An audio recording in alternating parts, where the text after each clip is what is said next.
आज हम बात करने वाले हैं अपने व्यवहारिक जीवन के संबंध में। हर एक माँ बाप अपने बच्चे के लिए, अपने लड़का और लड़की के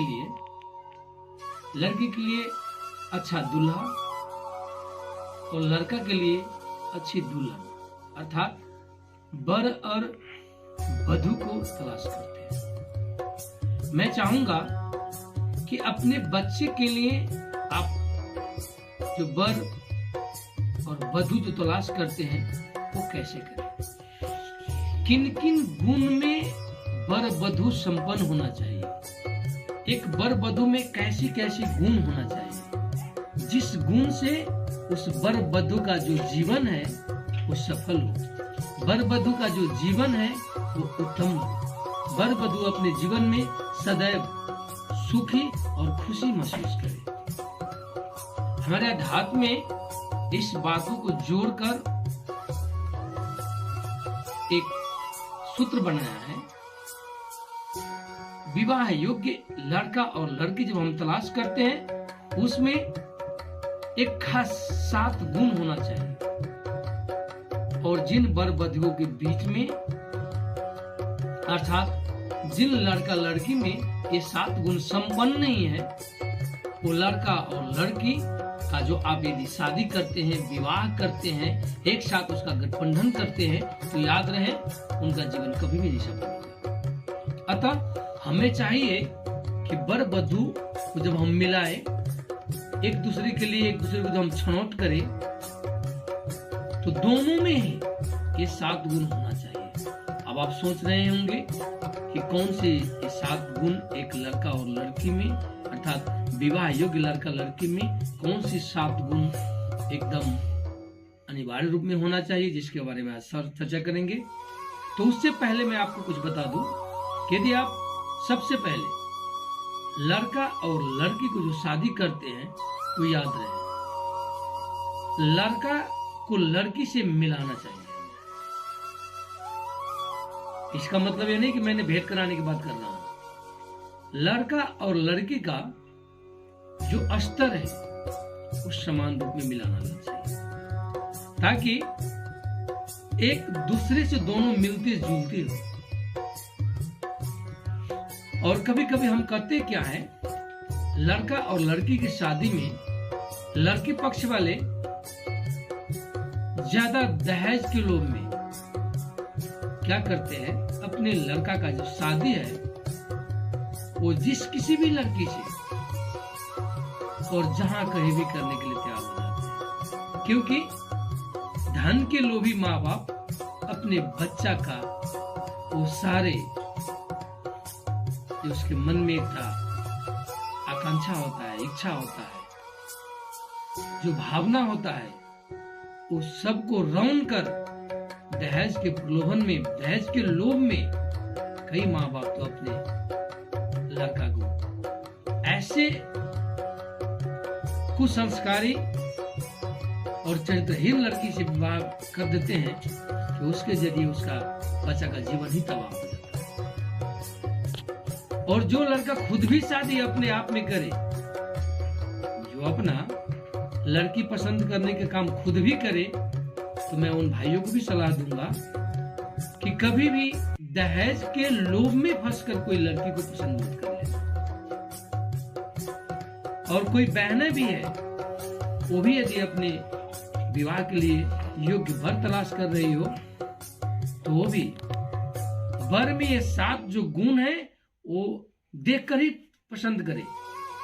या जो माता पिता अपने बच्चे के लिए वर तलाश कर रहे हैं उस इन 7 गुण से संपन्न वर को ही अपनी कन्या के लिए चुने, तभी आपका बच्चा का जो दोनों को जो शादी होगा, विवाह होगा, तो उन दोनों को जो दाम्पत्य जीवन है वो सुखी और खुशी रह पाएगी। मैं वो 7 गुण क्या है मैं सूत्रगत रूप में बता रहा हूँ, ये मैं नहीं कर रहा हूँ, ये कह रहा है हमारे अध्यात्म, हमारा धर्म, हमारा दर्शन, हमारा नीति, हमारा शास्त्र का ये निचोड़ है। वो क्या है, एक सूत्र है, सब रूप गुसच, सब रूप गुसच, ये 7 अक्षर का जो ये सूत्र है, इसमें 7 गुण जोड़ा हुआ है जो विवाह योग्य एक वर और वधु के लिए एकदम अनिवार्य है, इसके बिना अधूरा है। और जिनमें ये 7 गुण न हो, जिन लड़का में, वो लड़का से भी शादी करना गुनाह है। जिन कन्या में ये गुण है, उस कन्या से भी अपने लड़के को शादी करना। अतः ये 7 गुण जिसमें समदर्शी हो जाए, जिसमें समानता हो जाए, मिल जाए, उन लड़का लड़की को विवाह कदापि नहीं रोकना चाहिए। खुशी खुशी बिना दहेज को भी कर लेने में कोई अपराध नहीं, कोई गुनाह नहीं।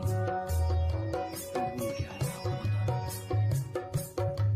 सब रूप गुसच। ध्यान से देखना, लड़का लड़की संस्कारी होना चाहिए, अच्छा संस्कार वाला लड़का। वो संस्कार उनके 3 पुश्त तक देखिए कि उनके जो बाबा है, दादी है, उनमें वो संस्कार कैसा था, माँ बाप में कैसा था और बच्चे में कैसा है। दूसरी बात, व्यवहार। हर एक लड़का और लड़की में व्यवहारिक जो ज्ञान है, बिहेवियर जो नॉलेज कहा जाता है, वो पूर्ण रूप में प्राप्त होना चाहिए।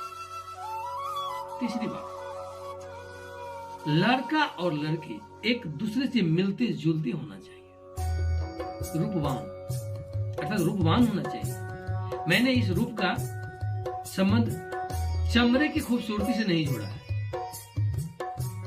विचार का, व्यवहार का, धर्म का, नीति का, शास्त्र का,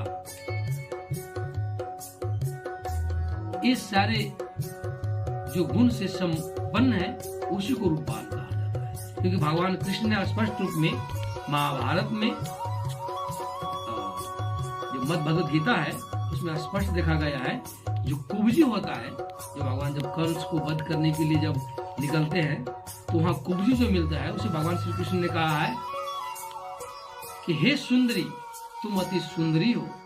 तब कुब्जी ने भगवान कृष्ण क्रोधित हुआ और बोला कि तुम मेरा उपहास कर रहे हो, कुब्जी को सुंदरी कहकर उपहास कर रहे हो। तो भगवान ने कहा नहीं, तुम्हारा जो शरीर है वो कुब्ज है, तुम्हारा मन जो है, तुम्हारे अंदर का जो ज्ञान है, वो रूपवान है, वो मुझे यहीं से दिखाई दे रहा है। अतः चमड़े का सुंदरता का रूपवान में नहीं काउंट किया जाता है, विचार का, गुण का, शास्त्र का, ज्ञान का, अध्यात्म का, व्यवहार का गुण वाली को और गुण वाला को रूपवान का। चौथी बात, परोपकारी। दुल्हा और दुल्हन, लड़का लड़की परोपकारी मनोभाव का चाहिए, जो दूसरे को दुख को अपने दुख समझे, जो पत्नी को दुख को अपना दुख, पति का दुख का अपना दुख, अपने सास ससुर का अपना माता पिता समान जो माने, वो वर और वधु विवाह योग्य, वो दुल्हा दुल्हन विवाह योग्य। 5वीं बात, गुणवान। दुल्हा दुल्हन गुणवान भी होना चाहिए, अर्थात बेसिक नॉलेज और टेक्निकल नॉलेज। क्योंकि हमारे जीवन में हमें सेल्फ डिपेंडेंट होना पड़ता है।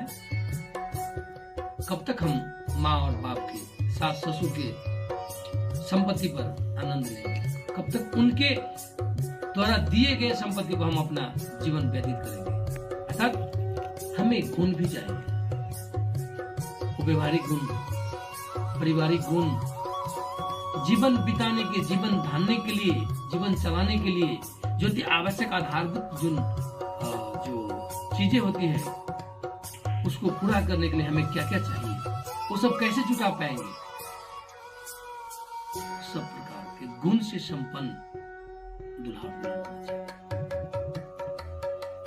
इसके बाद लड़का और लड़की सहनशील, धैर्यवान होना चाहिए। जिसमें सहनशीलता नहीं है, वो मनुष्य के दायरे में नहीं पड़ता। मनुष्य को सदैव सहनशील होना चाहिए, धैर्यवान होना चाहिए, समस्या के साथ संघर्ष करने वाले, जूझने वाले इंसान होना चाहिए, जिसमें दुख में भी सहने की क्षमता हो और सुख को भी भोगने की क्षमता हो। ऐसी और अंतिम और सातवीं जो गुण है एक लड़का लड़की का, वह चरित्रवान। लड़का और लड़की चरित्रवान होना चाहिए, क्योंकि एक इंसान का चरित्र ही उसका आईना है, वही समाज में उसको प्रखर बना देता है। अंग्रेजी में एक मुहावरा है, everything is lost, something is lost, but character is lost, everything is lost. जिसका चरित्र एक बार समाज में गम जाए, जिसका चरित्र समाज में एक बार चरित्र पर काला धब्बा लग जाए, वो आजीवन समाज में सर उठाकर चलने योग्य नहीं रह सकता। अतः चरित्र ही एक ऐसा संपत्ति है, जितना भी चाहो एक बार गम जाने के बाद दोबारा नहीं मिलता।